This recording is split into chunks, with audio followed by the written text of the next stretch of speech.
on Facebook. We're live on YouTube. This microphone might be a little hotter than normal. Let me turn it down just a bit. Hope everyone is doing super well. What's up, DJ? What's up, Taylor? What's up, Raphael? This is a new day and time for... What's up? What's up, Ryan? New day and time for the live stream, the Q&A. We are doing Saturday afternoon, seeing about Saturday afternoon, how that works as a time for the live stream. Obviously, you can drop in questions at any point during this, but I just have a couple of things I want to talk about before we jump into the questions. Of course, if you haven't been following, if you haven't seen yet, we've got the Jazz Trombone Day, the UNT Conn-Selmer Jazz Trombone Day. What's up, Sean?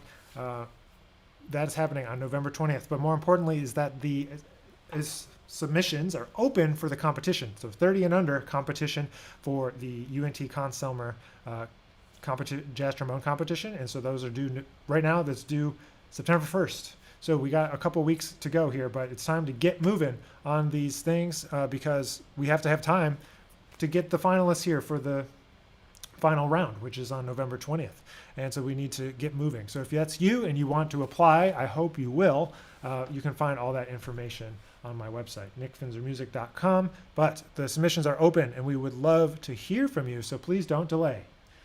Please go ahead and get registered for that. And it's totally free. So if you're a jazz trombonist, there's no reason not to apply unless you're 31 or older. Or you have a record deal already, which is probably not you because there's not too many jazz trombone players with a record deal at this moment. So we hope to hear from you. That's the UNT Conn-Selmer Jazz Trombone Competition. So the prizes, that's what everybody wants to know, of course. First place prize is going to get a King Jazz Trombone of their choosing. Second prize is going to get a Butler Trombones custom carbon fiber slide, and we are working on a third place prize. All three will get a scholarship to UNT if they want to come and study here, which leads me to the next announcement, which is on September 1st, the same day that our things are due, the submissions are due. Also, we are going to be having, we'll be open for submissions for admission to UNT in fall of 22. And it's really exciting because every other year I get to search for a new TA, and so that year is this year. So if you're looking for a place to come do your master's or a doctorate and looking for a TA or TF position while doing so, doing a bunch of teaching, being involved with the YouTubes, being involved with composition and arranging, just all kinds of things, teaching lessons, and just helping to run the studio, then we're looking for you. And all that information is also on my website, nickfinzermusic.com. So if you want to check that out, that would be awesome. What's up, John? What's up, Arnon? Also, now, so if we're looking for that we want to hear from you. And so on September 1st, I'll be posting a video that kind of walks through exactly what we need, but all that stuff opens on September 1st. So 2 things. Jazz Trombone Day competition open now until September 1st. And then on September 1st, we have the application period opening up for fall of 22. So if that's you, we want to hear from you, especially if you want to be or interested in being a TA or TF at UNT. So send me an email, get in touch, send me a DM on Instagram, whatever, and we'll get back to you and get you that the information that you're looking for, and hopefully we can see you at UNT. So like I said, this is our weekly Q&A, and I know it's at a different time than usual, but feel free to drop in some of those questions from Twitch, from YouTube, from Facebook. I'll get them all. And also, of course, from Instagram. And we'll get them all collected here and try to answer as many of them as we can. And then my last announcement before we get into the questions is about Get To It. So Get To It is the new book, new duet book. And the Get To It challenge is on now, which is, of course, playing on one of the duets with me and posting it basically. So I have a YouTube video just says Get To It challenge, and it has all the links to all of the submission instructions and to download the track, to download the PDF, all of that stuff so you can play along. So I hope you'll consider that. And so the prizes for that is obviously you're going to get a hard copy of the book. We'll send you a hard copy of Get To It, the new duet book.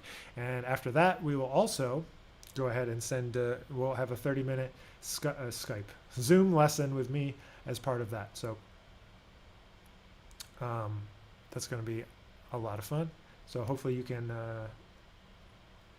participate in the Get To It challenge. So that's open until next Wednesday. So you got to get moving on that too. So that's the 25th, August 25th. And of the submissions, we've gotten a few great ones so far. And then from there, we'll decide on the 3 winners of that competition. The Get To It Challenge, the challenge competition, whatever. So that's all happening. All right, so that's enough about me. What do you guys want to talk about today? DJ says he's got a new E-flat blues for the tubes. Nice. Why don't you make it a D blues? E-flat is not so exciting, man.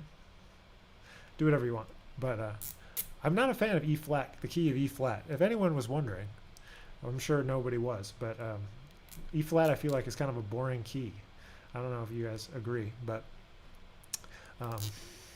who thinks E-flat is a boring key? Me. I think E-flat is a boring key. It doesn't lay super well on trombone either, in my experience. But so yeah, so things are happening. We're back.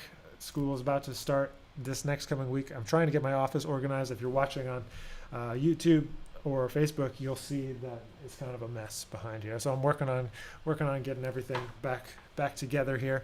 So please forgive the mess. But I do have this sign that I live by right here. Let's see if I can point at it on Facebook. You can see it. There it is.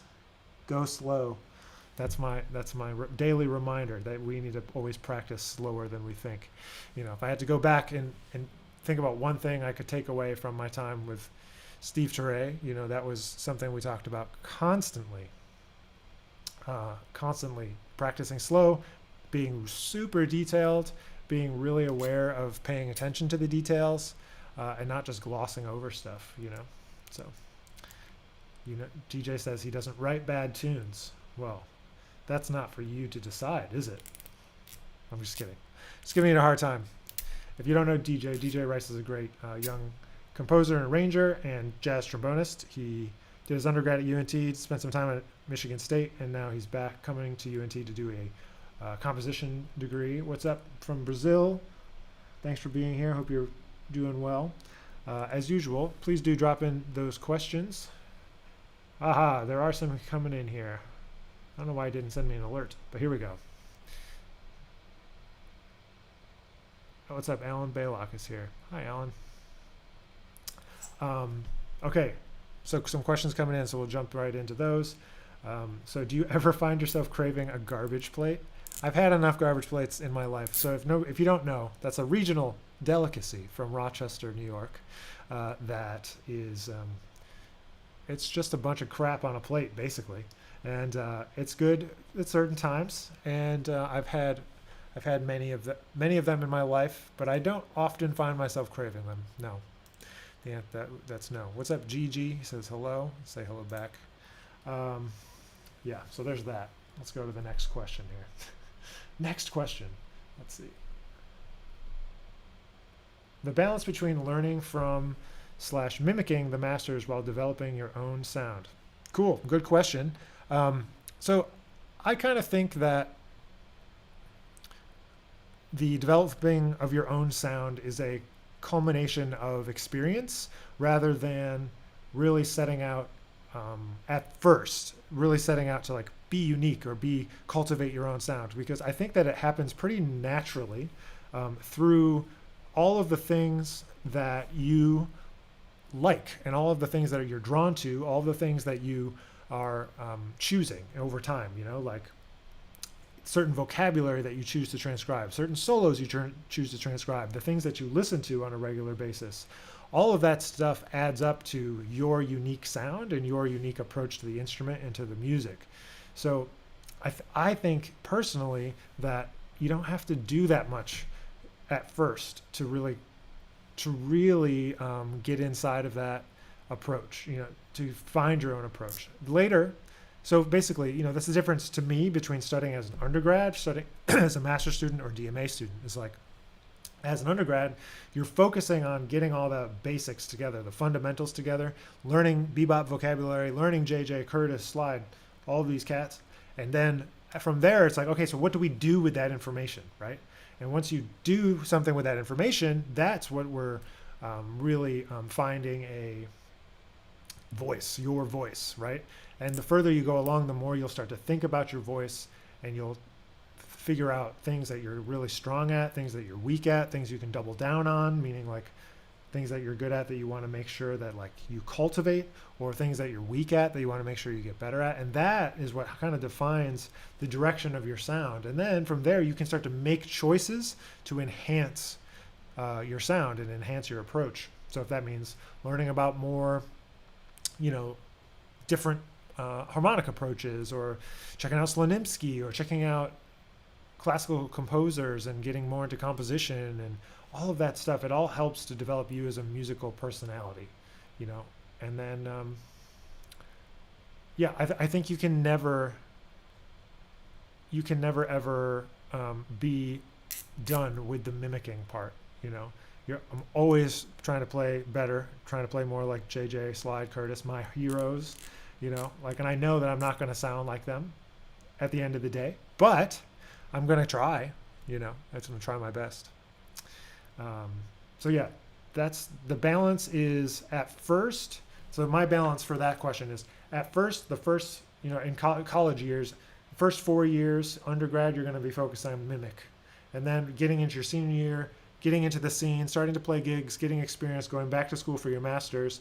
And then once you're doing your master's, that's when you can start to think about, all right, what am I going to really do with this information? How am I going to play? What's my musical personality? All that sort of thing is like a later thing. I always think about it as craftsman versus artist. Undergrads, you got to be a great craftsman. And then as a master's student, you can be more focused on your artistry. That's how I view it. And that's how my education was. And I thought that it went pretty well that way. So what's up, Chad? What's up, Carrie? What's up, the Chris Knock Big Band? What's happening? I see some things coming in from Facebook and YouTube. So let's go there for a second. Alton says, "What was that, a trigger?" Yeah. So I got my two horns here. This is my other trombone that I don't play that often. It's an old Con 88H from Elkhart and the Rose Brass Bell, and we've been working with Marcinkowitz on getting a mouthpiece to kind of go hand in hand with the one that I play. So the one that I play is a 6E-S Marcinkowitz. If you want to look at it, it's on my website. You can check that out. But I've been playing it more recently, just I don't know, just for fun. So it's cool. But that's what that is. So I like those old Cons. They sound pretty good. And I don't know. The slide is a little slow though. So we'll have to get Con to fix it up. But I mean, it's vintage. I'm not going to get rid of it. It's 1967. So I've got the new 3B Plus and then the vintage 88H. So I'm a fan. What can I say? All right, some questions here. Okay, there's one from Gigi, who's new, isn't here all the time. Gigi says, how to play vibrato. Symphonic players have a really different sound to me than jazz players. Is it the vibrato being used more in jazz? Oh, I think that's kind of a two-part kind of question there about vibrato.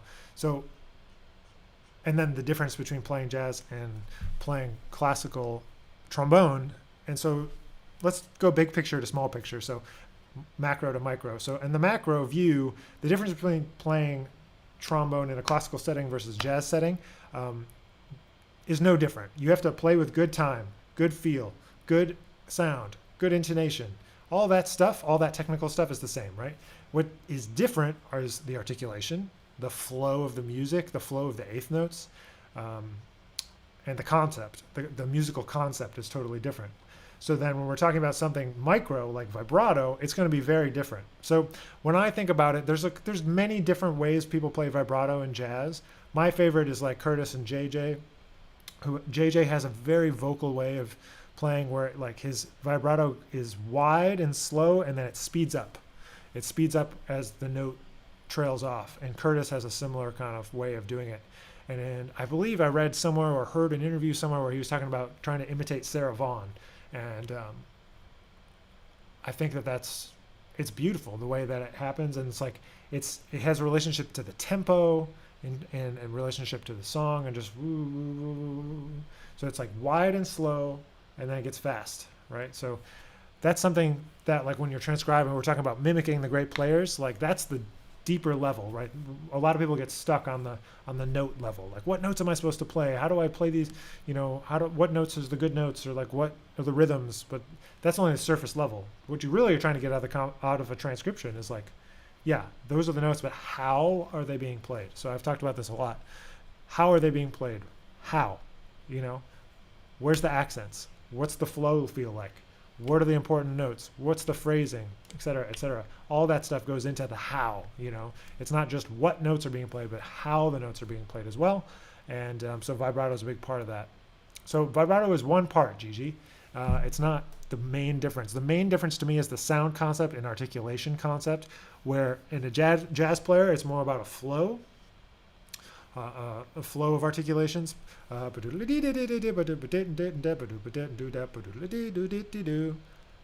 in symphonic music, it has more of kind of a top-down, ta ta ta ta ta ta ta ta ta ta ta ta ta ta. Like, even think about excerpts, like da da dee da da da da.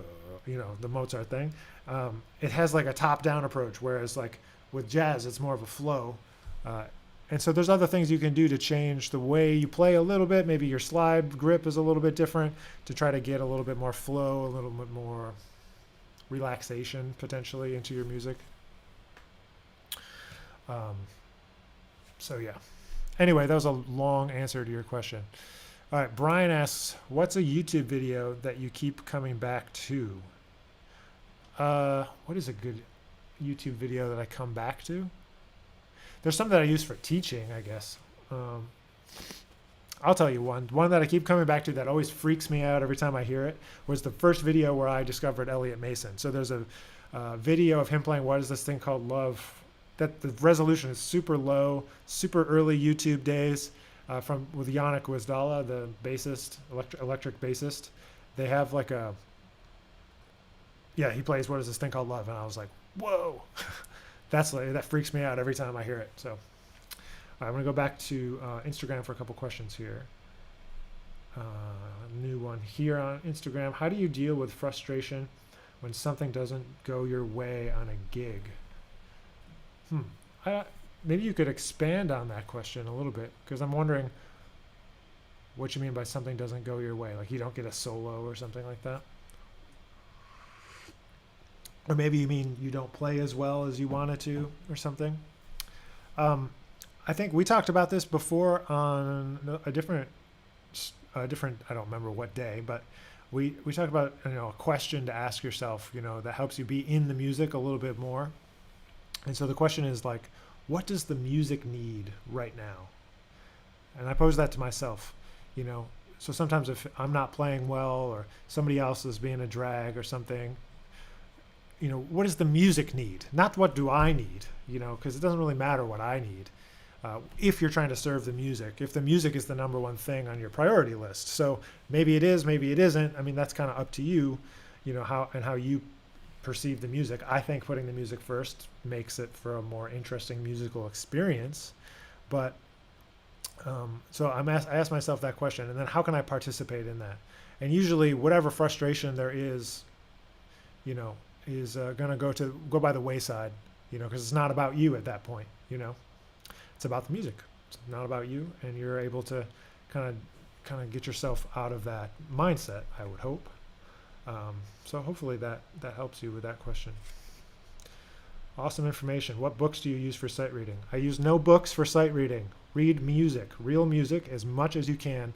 Find charts. There's unlimited charts, unlimited transcriptions you can download from the internet. There's so much stuff. Just read, read, read, read, read, and then hold yourself to a high standard when you go. This is the part that's missing. You can read, read, read and make mistakes over and over and over again, or you can say, I'm going to read my butt off and I am going to actually be a good reader. And so when I say good, what does it mean to be a good reader? To me, is playing it perfectly the first time. That's where I hold myself to the standard. It has to be right the first time, or it's wrong. It's pretty black and white, really. It's a yes or no, pass, fail. Did you play it right or did you play it wrong? You know what I'm saying? So that's the standard that I hold myself to, and I started holding myself to it my probably second year of undergrad. I was like, you know what? I'm done with being a bad sight reader. I'm just going to play everything correct. Done. End of story. And when you make a decision like, I'm going to be a good reader, what are the things that a good reader does? Well, they read all the time. They play it correctly. They figure out a way to maybe disguise their mistakes. They figure out ways to recognize like patterns, looking ahead, knowing the rhythms. Like, the only time that I really get tripped up, and I'm not trying to like blow smoke or like say that I'm the best sight reader, because I'm not the best sight reader. I think I'm pretty good at it. Recently, way out of practice because of everything, but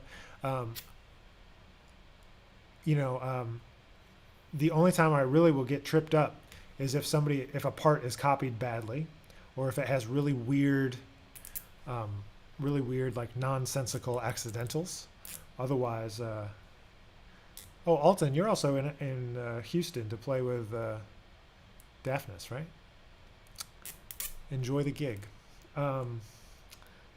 So having weird accidentals. I was thinking about hard big band music, and I remember Daphnis's gig is hard too. But what was I saying? I got myself all off track now. Oh yeah.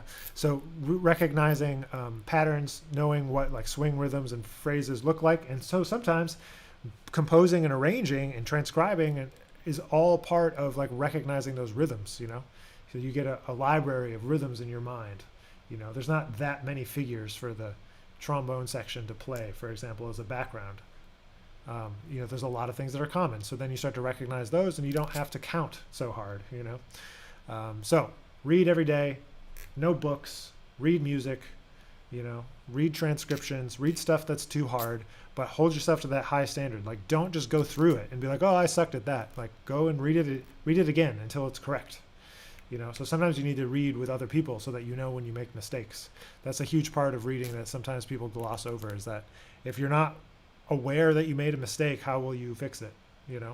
So like in lessons, as an undergrad, when I was at Eastman, Mark Kellogg, he always used to pick out like hard duets to play, and he would not move on until I did it right. Even if it was an alto clef and I couldn't read it, he's like, no, if you want to be a freelance musician, like, you got to be able to read, and you got to get this together. And I would get so frustrated, but then he was right, of course. And like, yeah, you have to be able to read. You have to be able to get it together when the time is correct. What's up, Joe?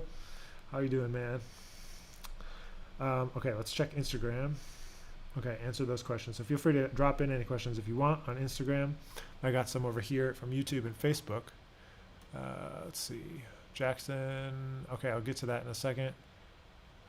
Paul says, after warm-ups, how long can you go without playing before warming up again?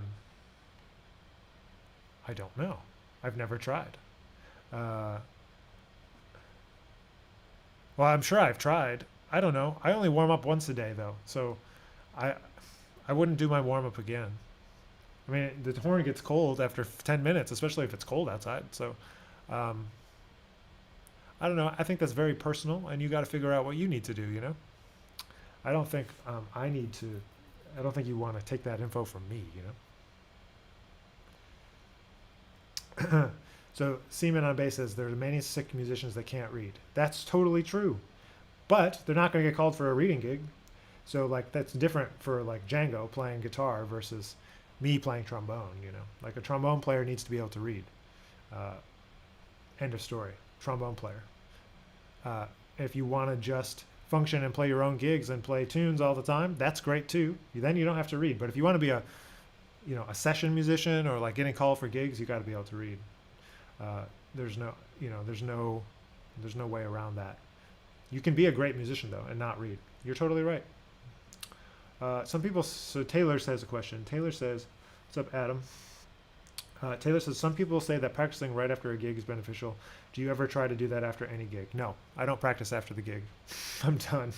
Some people are like into that sort of thing. I've never done it. I don't practice after the gig. When the gig's done, I'm done, Unless something went really wrong and I needed to go like shed something specific, or if I was really busy and I had something to do the next day and I had to get something together, then yeah, I would shed after a gig, but mostly no. But I think that that's related to the the idea of like in education, like, and I think this is definitely true, and I've definitely experienced it, is that if you like read something or learn something or practice something right before you go to bed and then you sleep right after, sometimes it helps you to retain it. And I'm not a, like an expert in this area, but I can say that I have experienced that that's true for me. That when I used to practice more, like during school at night, right before, if I was trying to memorize something, like, or learn something, internalize something, and do a transcription, if I practiced it right before I went to bed, it would kind of stay in my, it would stay in my brain a little bit longer. So there's that. DJ wants to know my favorite board games. Do I have any favorite board games? DJ had another question too. Okay, I'll get you two for one here. Where's a place you would love to tour in a post-pandemic world? I've been itching to get back to two places. One is Argentina. I've been trying to get back to the Trombonanza Festival for the last 5 years, and it hasn't happened. And then also Australia. Those are two places that I'm trying to get back to. But in terms of new places, I still haven't been to Japan. So Japan is number one on my list of new places to get to, especially to play music. And they have some great clubs there. And I would love to do that. And I know there's someone working on a few things for me. If will they pan out, I'm not 100%. And yeah, I'd also love to go to South Africa. I've always wanted to go to check it out. So yeah, let's see. Here's another question. Have you ever played a flugelbone or valve trombone? Have I? Yes. What do you think of its sound compared to a slide trombone? Well, a flugelbone, I mean, they have a different sound. It's a different instrument. I don't know. I like valve trombone. I like Bob Brookmeyer. There are some valve trombones that sound awful, though. So, Brian says, what single recording do you think has influenced your sound concept the most? JJ in person. Jackson, I'd love to hear you talk about what your motivation was for starting the Institute for Creative Music. Okay, sure. Okay, so I'll give you the full story if you want it. So when I was in undergrad at Eastman, I decided, well, I had a band, first of all, with my roommate, and we played, it was like a funk fusion kind of band, and we played original, hard, like fusion stuff, like think Chick Corea Electric Band plus Tower Power, plus Mahavishnu Orchestra kind of, plus a little bit of Parliament Funkadelic. So kind of in that zone. And we thought we could, at the same time with that friend, I had another friend named Chris Teal, who's a great drummer, and his wife is working here at UNT now. So they're in town in Texas here. We had many experiences as students that left a lot to be desired regarding like educational pedagogy within jazz, and that there were some people out there that they would just do the classic thing where you show up and say like, ask me questions, I'm awesome, right? And so, I know that's what we're doing here on the channel, just like, but it's kind of this, I feel, is like a discussion, trying to talk about different things that you're interested in, but maybe it's the same problem. But it was always like, why don't people have a specific way of teaching jazz that is actually helpful? And there's a lot of materials out there, but none of them actually like help you internalize the music. So we tried to take those two things and put them together, and we created a curriculum and some workshops. And so we tested them out by going to Arizona just with this band. My parents are in Arizona, so we went to a bunch of schools and did stuff. And then so once we got back from that was in like 2008 and 2009, and then we started we went to Montana. I forget exactly the sequence of events, but when I finished school in 2009, so then 2010, we talked about how different models. So I was talking with Chris, different business models for a group, and one thing that happens a lot in the classical world that doesn't happen so much in the jazz world, but is happening more, is that people will incorporate their band, their group, their chamber ensemble as a nonprofit entity. And so then they can apply for grants as that entity. They can like, some schools don't want to pay a person, they want to pay a corporation. So there were some benefits business wise to being a nonprofit. And so we read a bunch of information about nonprofits, and then decided we wanted to do something that would kind of create a combination of an outlet for performance and also an approach to improvisation. So the Institute for Creative Music was started in 2011 by Chris and I, and we've gone to Montana. We've done camps in Rochester. He moved to Arkansas, so we did some camps in Arkansas. We've gone to Montana a bunch of times. We've gone to Washington, Arizona. And so essentially it's taking the idea of learning of a language learning process and applying it to jazz. So we do everything by ear. There's no music. We do improvisation workshops with groups of all levels, of all experiences. So sometimes we'll like go work with the orchestra or go work with the choir, and we have some pieces that are maybe a combination of like, it's not straight ahead jazz, right? It's like, it's improvisational music. That's why it's called the Institute for Creative Music and not like jazz this or jazz that. And so what we do is jazz influence, but it's not just that. And it helps us to connect with more students. So like I said, we do it with the orchestra, the choir, the band, all that stuff, and get them doing these improvisation pieces with some like contemporary classical elements, with some jazz elements, with some crossover elements. It's kind of a lot of different things. So we started it based on those kind of experiences. And then we wanted to be able to apply for grants, and we wanted to kind of get into that world and see like, can we function here? Can we build something?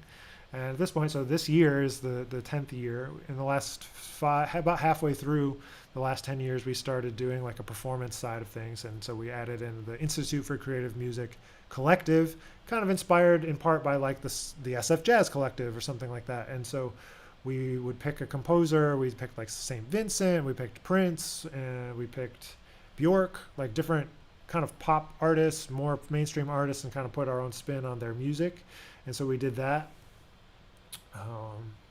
for a while, and we're trying to get back into doing some of that stuff. Obviously, the pandemic has kind of changed things and put a pause on a lot of things. But so that's kind of why we started it, was to have access to grants, to have access to like the benefits of having a nonprofit, and just being able to kind of combine and create a specific kind of curriculum. So that the thing that has been happening in conjunction with all that is we have a series of courses.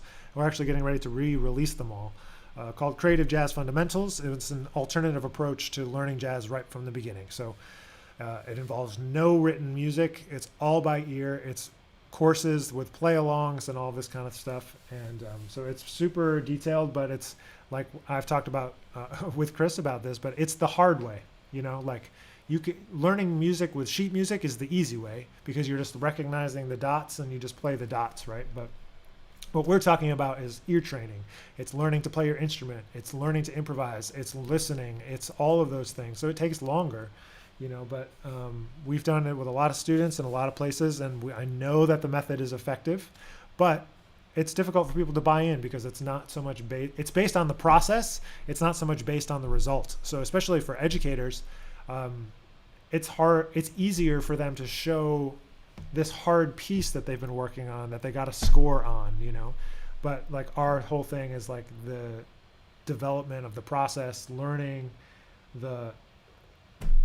how to learn, learning how to learn, you know, learning how to learn jazz, learning how to play jazz, all of that kind of stuff. So that's the long story. Hope that helps, Jackson.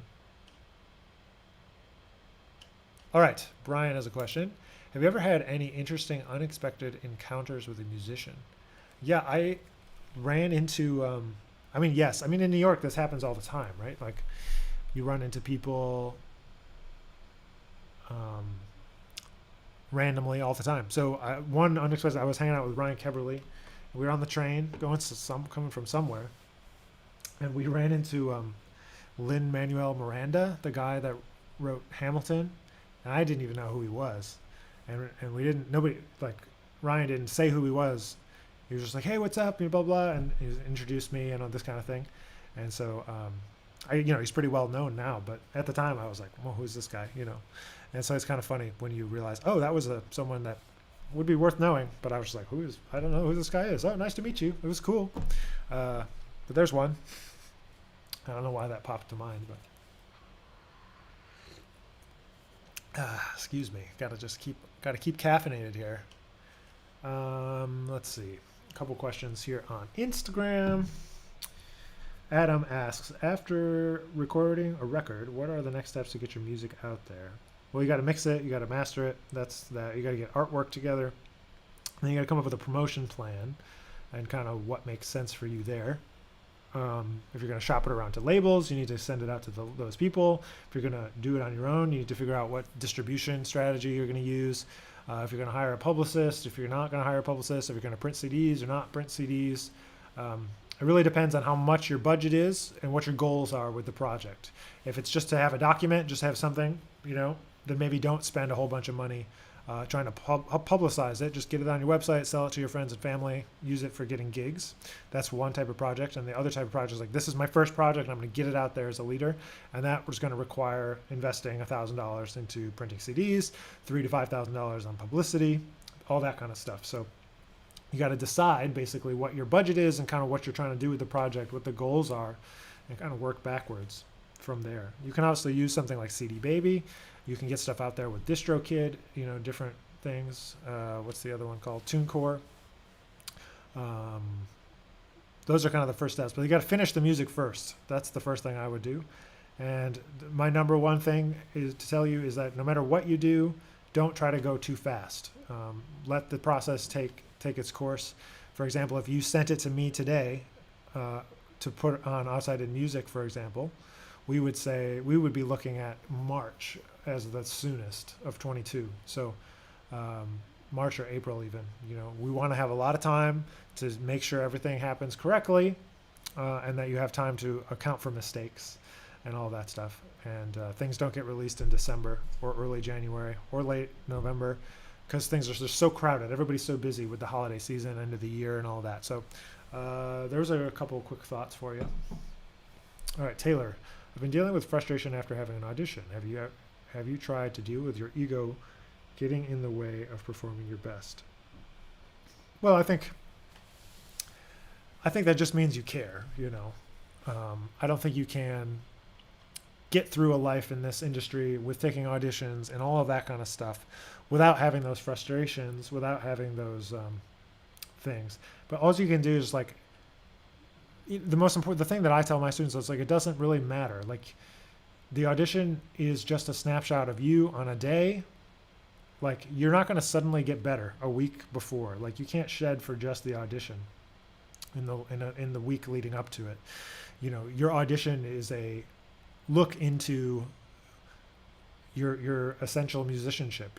If you haven't been, for example, we just did lab band auditions here at UNT the last 2 days, and there's 3 components to our audition. For example, there's an improvisation component where you play a tune. There's a sight reading part, and there's a prepared piece part. So, if you're weak in one of those areas, that you need to work on that for next time, But I think that it's important to remember that as an educator myself, I can say that even when you make a mistake, I learn more about your playing than if you play it correctly necessarily. Playing it correctly is one thing, and knowing that you can sight read well is one specific skill, but it doesn't really define the audition. I've told this story before, but when I auditioned for Juilliard, I was convinced that I had screwed it up and that I would never get in. I was unbelievably convinced that I had effed up my whole life. I was so frustrated. And so I have dealt with this 100%. I walked 2 miles back to my hotel in the rain because I was so pissed about what I had played, or whatever. And I just don't think we can't, as the auditioner in our state of fear and anxiety and stress, have an accurate look at what it sounded like. And if it's not a checkbox, at least not for me. Maybe for some people it's a checkbox, you did this or you didn't do that. You did this, you didn't do that. For me, it's it's looking at the big picture of everything together to determine your placement or what the results are of the audition, whether it's to get into a program or a placement in an ensemble or whatever. It's like, it's not just about yes or no. It's not black and white. It's like, well, these people would play well together, or this person would fit well in this ensemble. This person would fit in this program or would not fit in this program based on these other outside factors. Or like, that person seems like they're working really hard. I want to give them a leg up, you know? There's a lot of factors. So just trying to remember that it's like, it is what it is. You can't change it. You can't go back. You can only prepare better in the future. And it doesn't really matter, those are the things that I say, to my students specifically. Like, it doesn't matter. Like, however you play is how you play, And if you still haven't worked on sight reading, you're still going to suck at sight reading, for example. Excuse me. So I hope that helps. I know it's not probably super helpful. Yeah, so Demetrius says you'd be more concerned if you weren't a little worried. Yeah, I'm sure. Yeah, so Taylor was talking about his lab band audition. Yeah. It was like around 2 miles. I don't know. Maybe a little less than 2 miles. It was like an hour, just walking in the rain, being pissed off at myself. So I'll just say that it worked out fine. So maybe don't worry so much, But yeah, if you weren't a little worried, that just means you care, That's what I've heard about people that I've tried to glean from watching other people talk about similar things, about being nervous or whatever. It's like, it just means you care, Okay, here's a quick one from Jackson. Favorite seasonal gigs to play? Easter, Christmas, Oktoberfest, or Valentine's Day? Oh, easily Oktoberfest, if that's included. I didn't see that at first. Oktoberfest is super fun. I used to go to Canada to play Oktoberfest in Kitchener, Waterloo, which was always a lot of fun. 2 miles, it was 130. No, it was just raining.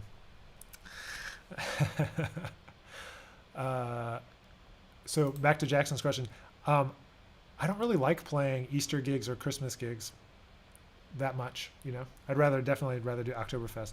And Valentine's Day doesn't really have like a themed thing. You just play like love songs or something. I don't know. All right, from Paul, he says, how can you help your band members step up to perform better than they think? How can you help your band members? Well, I would say this is a good question. How can you help your band members step up to perform better than they think? So I think if you set them up for success, that means like writing music where they will excel, not like writing with your own blinders on. If your band is already set, like if you're like, oh, these are the cats I'm going to call. Okay, what are they best at? How can you write music that features them? That's like the Ellington methodology. Like, okay, Lawrence Brown, he's so good at all these things. What can I write to make him sound great? That's what a great composer that has a band like that can do that. And whether it's a small group or a big band, it doesn't really matter. It's being aware of your ensemble and setting them up for success, because everyone's going to play it a little bit differently. So it's important to remember that like not everybody's going to play it the same. And just having that expectation, just like, I don't really, it's not like a talked about thing, but you just like, you expect them to do their best. And if they don't, you call somebody else, that's all you can do really. What's up, Eli? What's up, Carter? Hope everybody's doing well on this Saturday afternoon. Got time for a couple more questions here, and then I got some other things I have to attend to this afternoon. But I think I missed a couple questions here, so let me zoom back. Yeah, here's one here that I missed from Brian. He asks, do you agree with the idea that people should only pursue a performing career if they can't see themselves doing anything else? This is a complicated question. And sorry, I'm trying to think of the best way, the most helpful way to actually answer the question. So let me read the question one more time so people know what we're talking about here. So do you agree with the idea that people should only pursue a performing career if they can't see themselves doing anything else? I think when I heard people say this, I was not able to process what they actually mean. So building a life as a musician, specifically as a performing musician, is hard. the value that's placed on someone that only performs is difficult, especially on trombone. If you only want to play trombone, especially if it's only playing jazz, right? Like, so if we're narrowing ourselves down again and again and again and again, it gets harder and harder and harder to only perform. So you'll notice that myself, I don't only perform, right? I teach at UNT. I have a record label. I am a side person. I play with other people. I have my own band. You know, I do all of those different things. If I could have my way, would I love to only perform and like be like my heroes, like Steve Davis or Wycliffe Gordon or Steve Turay, and play with my heroes? Well, yeah, of course I would. But the economic and like industry reality is something different at this moment. In 2021, it is not 1963 or 1959. You know, jazz is not supported in the way that it once was by the public. So being aware of what that means, you know, and like you're making trade-offs. Like every decision you make is always a trade-off.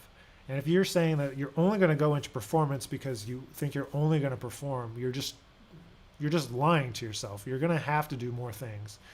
Now, some people don't, you know, and a lot of that has to do with like the lifestyle that they're okay with, the relationships that they have, the things that are important to them in terms of their life. And, you know, I've been thinking about it a lot, honestly, and I don't know that I have a good answer for you, but to pursue a performing career, I think is essential. Because if you don't hold yourself to the standard of being a performer and wanting to be a great performer, I don't necessarily see you being as good of an educator as if you also could do that. There are plenty of amazing pedagogues of the trombone, of music, but it's only going to enhance your ability to teach if you are also a good performer.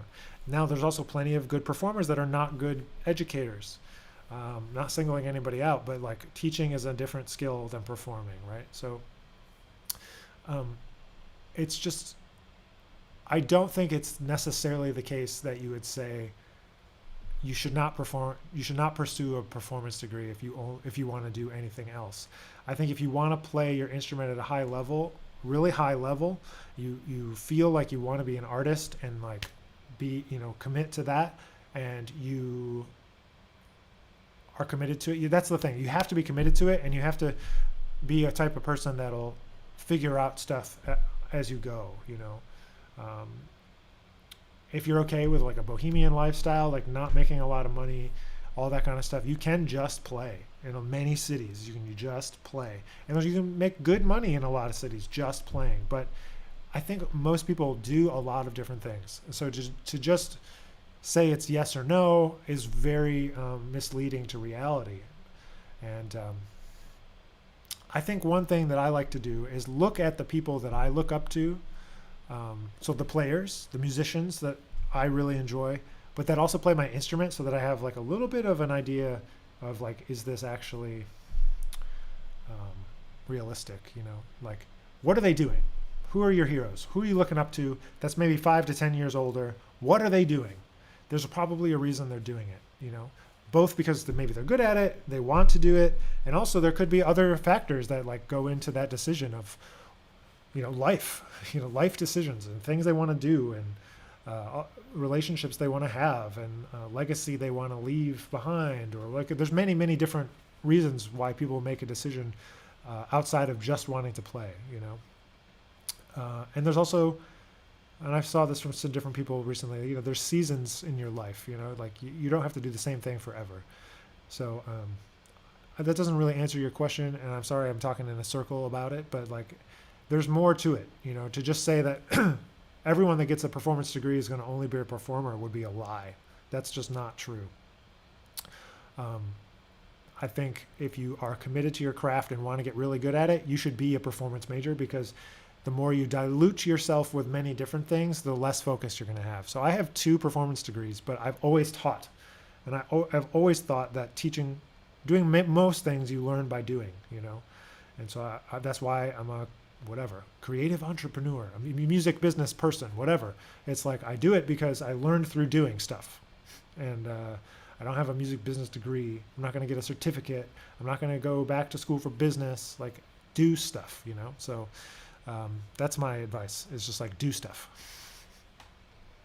Just do stuff. I know that's not the most clear advice, but you just got to keep on moving, man. All right, maybe this will be the last question for today. Let's see. What do you tell your students about trying to promote themselves when they are unsure about how to present their product? Well, it really depends on what it is.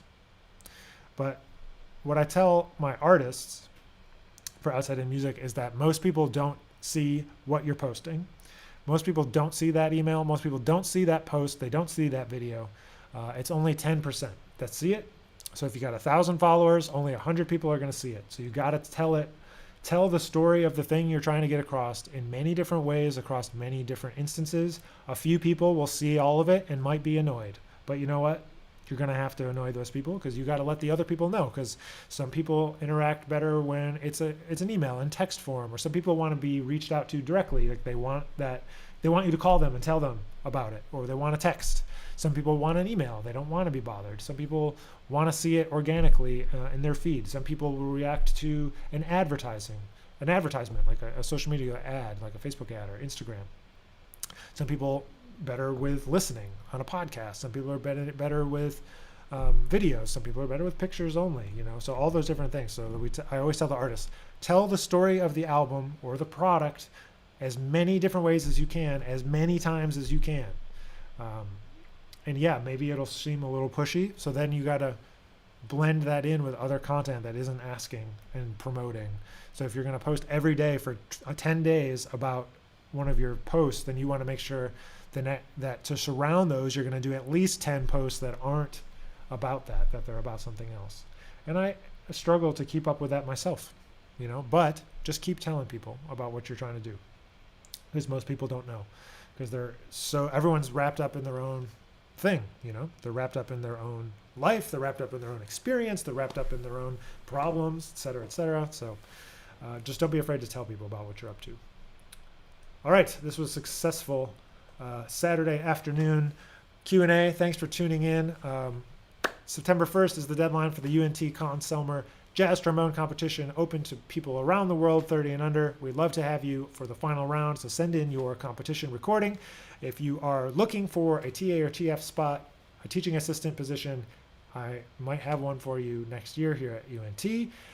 So if that's you, let's get in touch. Let's talk. And you play trombone, obviously.